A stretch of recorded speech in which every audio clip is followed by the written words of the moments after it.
à une échelle simplement plus pathétique.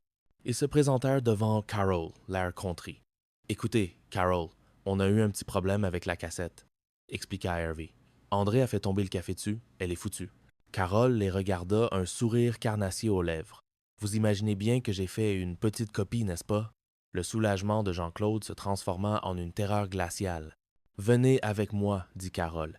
Hervé, tu viens aussi. On va regarder ensemble l'ordure qui a éclaté ma voiture. » Elle les entraîna vers son bureau, où un magnétoscope et une télévision attendaient. Jean-Claude marchait comme un condamné à mort. Il essaya une dernière tentative désespérée. « J'ai déjà vu ce film, j'aime pas la fin, murmura-t-il. Personne ne rit. » Ils entrèrent dans le bureau. Carole inséra la copie dans le magnétoscope. L'image apparut sur l'écran. Une vue granuleuse du parking. « Ah, ça y est, j'ai compris, dit soudain Hervé, qui venait d'avoir une illumination. Le pare-soleil était baissé, elle n'a pas vu le visage, elle a juste vu la caisse. » C'était un espoir infime, mais un espoir quand même. L'image à l'écran tremblota, puis se stabilisa. On voyait la voiture de Carole et la berline allemande qui s'approchait. Le chapitre se termine sur le visage de Jean-Claude, figé par l'horreur, alors que l'écran de télévision reflète l'inévitable collision. Le jugement était imminent. Party 4, Apocalypse Now, ou presque.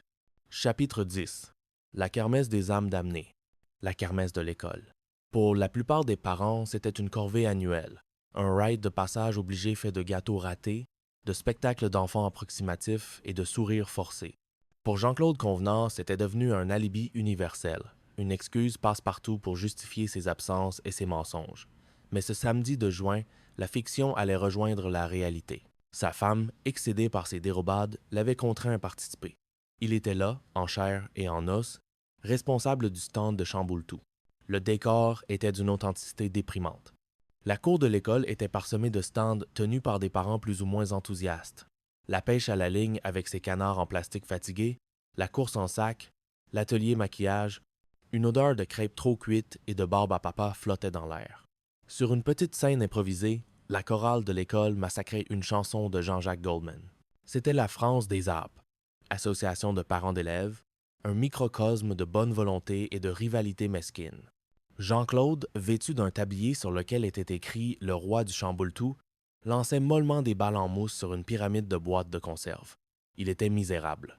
Son week-end était ruiné, et le pire était à venir. Il vit d'abord arriver Hervey. Celui-ci ne participait pas, bien sûr. Il était venu en observateur, en sociologue amateur, disait-il.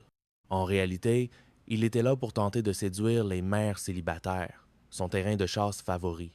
Il portait une veste en lin froissé et des lunettes de soleil, se donnant un air d'intellectuel en vacances. Puis ce fut Maëva. Elle tenait le stand de maquillage juste à côté de celui de JC. Avec une application quasi religieuse, elle transformait les visages des enfants en œuvres d'art abstraites. Les papillons ressemblaient à des accidents de la route et les tigres à des citrouilles malades. Elle était dans son élément, rayonnante de créativité incomprise. L'apothéose fut l'arrivée de Carole.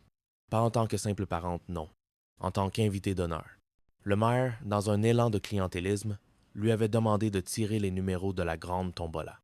Elle arriva, impériale, saluant les gens avec la condescendance d'une reine en visite dans ses provinces. Tout l'écosystème du bureau était reconstitué, mais en plein air, sous le soleil, au milieu des cris d'enfants. Les masques professionnels tombaient, révélant les névroses et les frustrations dans toute leur splendeur. Le point de rupture ne tarda pas. Ce fut la femme de Jean-Claude qui alluma la mèche. Elle l'avait observé toute la journée, bougonnant derrière son stand. Elle s'approcha, le visage fermé. « Alors, c'est ça, la fameuse kermesse qui t'a empêché d'aller au spectacle de Maëva et qui t'a obligé à acheter 6 Walkmans. » Jean-Claude sentit le sol se dérober. Il avait utilisé l'excuse de la kermesse une fois de trop. La dispute éclata à voix basse mais féroce au milieu des boîtes de conserve. Au même moment, Hervé subissait sa propre humiliation. Il avait jeté son dévolu sur une jeune mère, lui expliquant avec force détail les subtilités de la négociation syndicale. « Vous savez, la loi Aubry sur les 35 heures, c'est un sujet complexe. » La jeune femme le coupa net. « Monsieur, mon mari est inspecteur du travail. Et il arrive... » Hervé s'éclipsa, la queue entre les jambes, et vont se réfugier près de Jean-Claude. Les femmes marmonna-t-il toutes les mêmes. Le clou du spectacle fut la tombola. Carole monta sur scène, prit le micro et commença à tirer les numéros avec une lenteur théâtrale. Le premier prix était un panier garni, rempli de produits du terroir bourguignon, une allusion à peine voilée à son récent succès commercial. C'est en voyant ce panier que Jean-Claude eut une idée. Une idée folle, stupide, née du désespoir et de 3 verres de rosée tiède. Il quitta son stand, s'approcha discrètement de la scène, et juste au moment où Carole annonçait le numéro gagnant, il cria « Attendez, j'ai quelque chose à dire ». Tous les regards se tournèrent vers lui. Il monta sur la petite scène, s'empara du micro. « Mesdames et messieurs, chers parents, chers enfants, vous voyez ce panier? Il représente le contrat Bourgogne, un contrat que notre chère directrice, Madame Carole, n'a pas signé. C'est Nancy qui a tout fait. » Un silence de mort tomba sur la cour de l'école.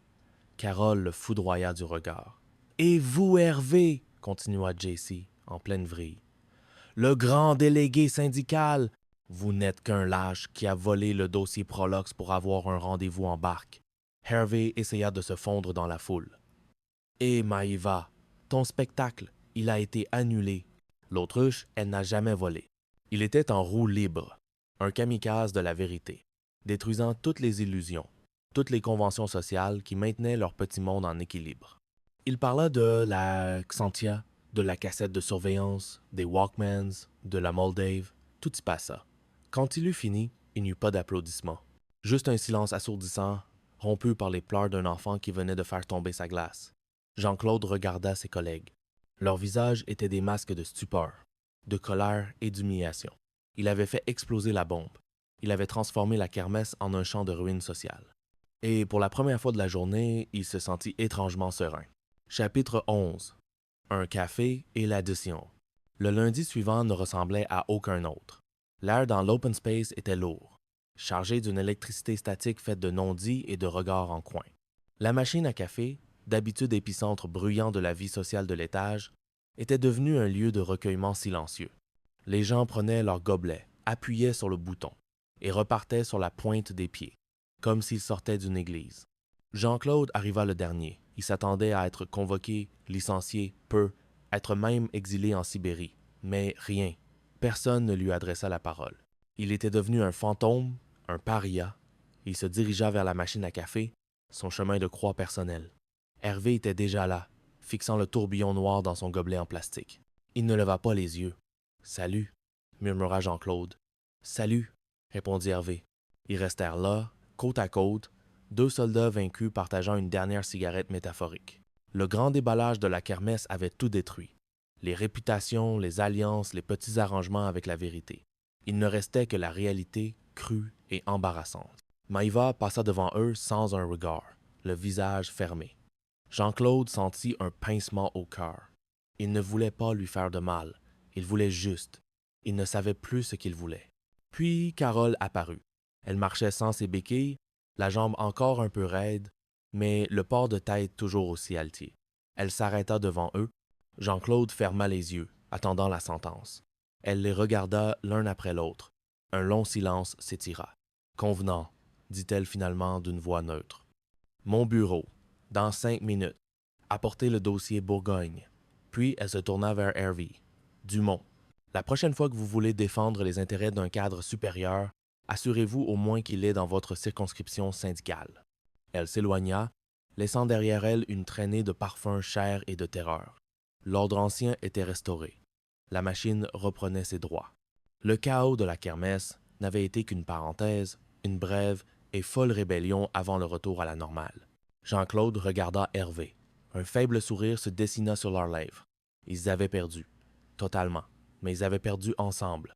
Alors qu'ils se dirigeaient vers leurs bureaux respectifs, ils virent une nouvelle tête près de la photocopieuse.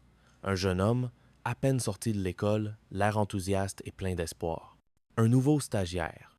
Le jeune homme s'approcha de la machine à café, le regard brillant d'une ambition naïve.